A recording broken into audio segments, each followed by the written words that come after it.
Oh yeah, sexy biscuits. Nice. Long boy clothes, 1975. A YouTuber's on the rise. Reviewing games late at night and sometimes friends used to bug you. Long boys clothes, 1975.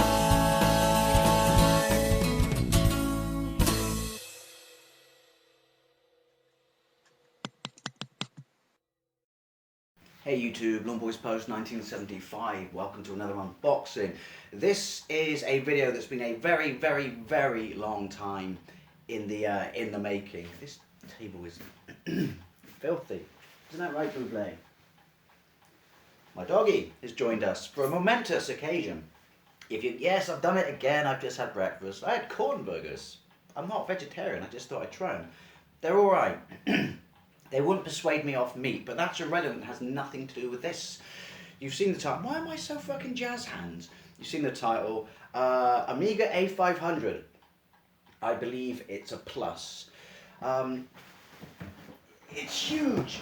I thought electronic battleship was huge. Kind of makes sense why it's huge because, well, computers back in the day were, you know, not like they are now, towers and stuff like that.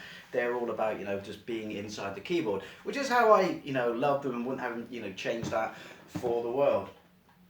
Don't go over there, you can't go over there, okay? Because that's where the camera is and that's where my doggy likes to sit. Who are you making me nervous? Anyway, yes, so the history behind the Amiga is this. I was always a console guy. Well, I was a Spectrum guy. And then I was a console guy.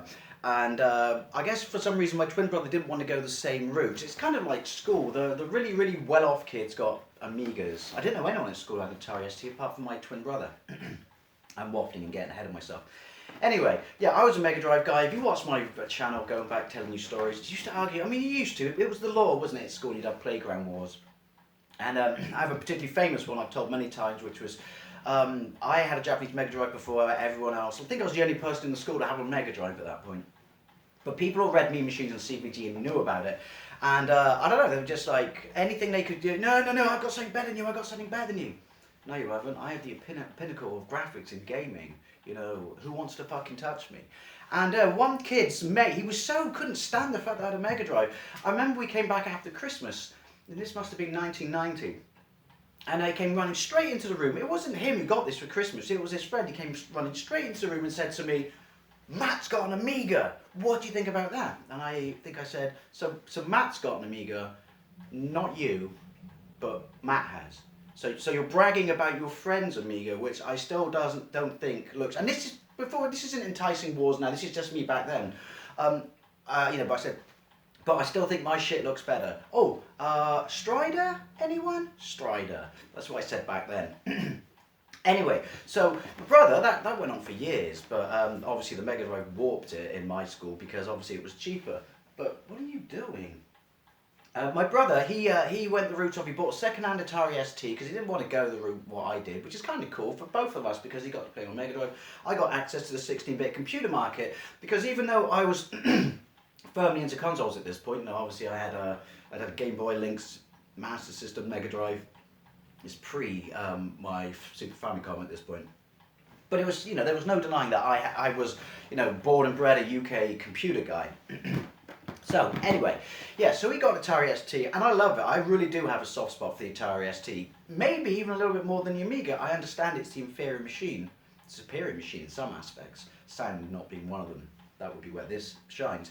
But eventually, he got an Amiga, and I got to play it, and I absolutely loved it. I mean, we used to, as much, that kid who bragged about his mate getting one, he got one eventually, and we used to ride over his house, it was like 7 miles away on a Saturday, to play it, because as much as we bickered and, you know, tried to get Bragsman rights and stuff like that, we both wanted to play each other's, oh, you can't see, no, don't you go barking, people coming out over the road. It's alright, chill. I'll get you some food in a minute. Yeah, you know, it was all good. I'm giving you such a, you know, half-ass history of my computer stuff here. You know, it was all good to play each other's machines, but there's no denying this has been a machine that has long been, you know, something I've really, really wanted to own. So I'm super happy about that. We'll get to the story about it in a minute, because yeah, that's been, you know, taken forever, and I have to have a massive, massive, massive, massive, massive thank you and shout out to Zara and Avril, who once again proved that they are beyond the nicest people ever, and I'm so lucky, humble and blessed to have them as friends. Anyway, moving on. So, yeah, brother had an Amiga, you know, going back to magazines and stuff, before I had a Mega Drive, it was always, you know, Commodore, Amstrad, Spectrum, Atari ST, and Amiga screenshots. And you drooled over it, and you knew that it had amazing, amazing sound. I really do recommend, I got it digitally. I think it's because it got released at midnight or something, I couldn't be asked to wait for it, but you need to see Bedrooms to Billions, the Amiga years. Such an interesting, fascinating story, and then the whole Atari ST versus the Amiga sort of story as well. Really is a very interesting part of British history, because obviously Commodore's American, isn't it? But there's no denying that the Amiga ruled Europe, absolutely ruled Europe. So yeah, you know, now I have one, all those magazines seeing, looking at the box art, like, yes, you know, look at that compared to, oh, I mean, I love Chase HQ, and I love, although Chase HQ and Amiga's a bit pants, you know, Chase HQ on the Spectrum and Midnight Resistance, but I draw all the pictures of, because you sometimes would put them on the same box, like, holy shit, you know? So this really is full circle and a magical, magical moment in my life. I haven't set it up yet, we'll get to that in a little bit of time, because yeah, space really is an issue, particularly with this, but let's have a look at the one I've got. How did I get it? I got it because Zara found one on eBay. It's the Cartoon Classics collection, box set, promotion, inbox, I don't know. And we were talking, you know, through Messenger, that I always wanted an Amiga, and she found one on eBay, and I think it ended up costing about £50. But you're not really, because I think this is your Amiga 500 Plus, which has a RAM expansion.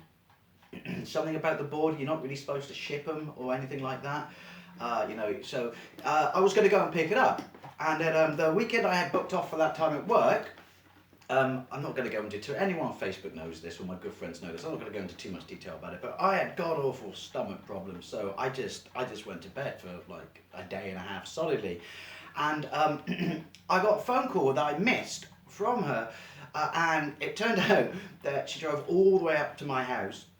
I did offer petrol, people, and I'm still offering petrol, Lara, all the way up to my house. It was all wrapped up and proper and stuff like that, and left it in front of my my garage. And kudos for keeping your nerve, because she located my house, got my address anyway, you know, from helping me out with many computers. Located my house on Street Map, Google Map or something, and then wasn't entirely sure, but saw a black Mini in the drive, which I knew was my car. So wrapped it up and left in front of the garage, and then called me the next day and told me, and so I was like, holy cow, you are beyond amazingly nice. So a massive, massive thank you. You know, you really don't, and I will give you petrol money, you should accept it. Really don't have to, you know, do such nice things like that, but I'm not going to lie, it's epic. So, Commodore Cartoon Classics, Amiga 500, the exciting world of graphics, animation, and sound is at your fingertips with the Amiga 500. Cartoon Classics brings together, is a bump in the box, a fantastic selection of cartoon games and a paint package to create your own cartoons. The crease. Hey, you won't look this fucking good, I'm telling you, in fucking 25 years, unless you have Botox.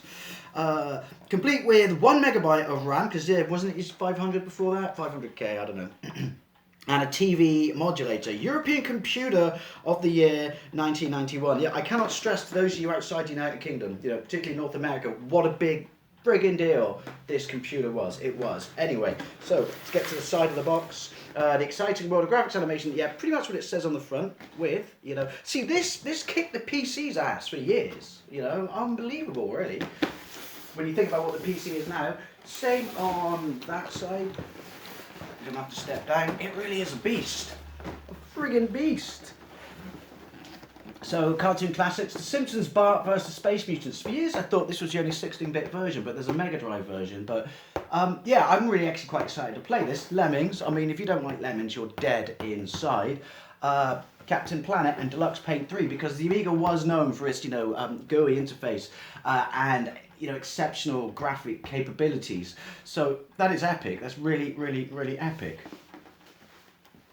Right, let's open it. Now, anyway, getting back to it, yeah, this, I've had to clear out the spare room and I've got a desk, because this is a computer, mind. This is not like a console you can leave on the floor and stuff like that, because you need that upright position to play it. Other than looking at the computers in there, I haven't checked it's inside all right yet. So I need this, I've got another TV, so I really don't know how I'm going to capture games for it, because you know how I capture, but I'm quite looking forward to it. It's still got the floppy, so there's a route, I can't remember what Zara said it was, I'm sure you know, where you replace the floppy drive with something and go that route, whereas I'm kind of thinking that I'm just going to write disk images and keep it old school, but you know, never say never. There's the beast. There's the beast. Isn't that a looker indeed? If you want to see what the colour should be, it's that. It's been cleaned, I can smell it. Thank you for that, Zara. Commodore, yes it is, Commodore A500 Plus. Oh, it's freaking heavy. I love it. Obviously, time has colorized it, but it's not too bad. I really don't think it's too bad. So you got your floppy. Sweet. And then on the back, warning, to prevent damage, turn power off before connecting or removing cables, obviously. You got joystick 1, joystick 2, right audio, left audio, disk drive for external disk drive, serial port, parallel port, power, RGB video, so that would be the TV, and that's what I'll be using, modulator, and mono sound. Now, what's great about this is obviously you got the stuff on the back, because the Atari ST went on that really stupid route, didn't they, where they had the ports underneath there and the cutouts. Anyway, you be careful with that, Doogie. That's my baby. After you, obviously. I don't even know what half this is. So, Amiga, Commodore Amiga model made in Taiwan. I might have to read the user manual. I'm obviously going to have to get some games for it as well, because it may be the cartoon pack, but those are long since disappeared. So maybe I will go the other route. I don't know. I've got to get some floppies as well, but... Oh, that is a power brick. That is a power brick. Still not as power brickish. Is that a real phrase? I don't know. That's, you know, the power brick that comes with the Xbox, but maybe that's where they got their inspiration from. You got your mouse, double click mouse, it's a trackball mouse, because I don't mind. Epic, epic, epic. See, I wonder, was it the oxidization of the plastic, isn't it? So I'm assuming, what's this? The looks like a standard TV, so would that be the modulator? Would this be the modulator? Yes, audio in, video out, RF out. Aha, aha, I understand now. So, first things first, off to eBay, I feel, to see, because before I, and I will be firing it up, but I've got to make some more room before I fire it up. I don't want to fire it up down here, because it involves all kinds of fiddling with shit behind that TV, and I'm lazy. Anyway, yeah, so I'll be off to eBay to get some games. Pretty much want to get Midnight Resistance, because it's the pinnacle for this, and a whole bunch of shooters, maybe R-Type. But I got this anyway, bought this off Amazon. Commodore Amiga RGB SCART cable, stereo sound. Oh, look at me and look away. Oh. So that means obviously I can run it SCART RGB on my HD TV, whichever HD TV I have two in two separate rooms. Well, one's roughly going to become an office room, so because of this, so yeah. So I'm all sorted, I'm all set. I wish I could show you more, but I just wanted to share that I've got an Amiga. I've entered like that golden era of computers, 16-bit, that I was around, but never truly blessed to be directly involved with, if that makes sense. So yeah, I can't tell you how super excited I am for this, and any recommendations for games, how to use them, how to write them, or alternatives, how to set it up, and general maintenance and look after it, please leave it down below, because I want this beast to last me a bloody long time. And once again, a massive thank you to Zara and Avril. I don't deserve such good friends like you. And everyone else, thank you very much for watching, and I'll see you later.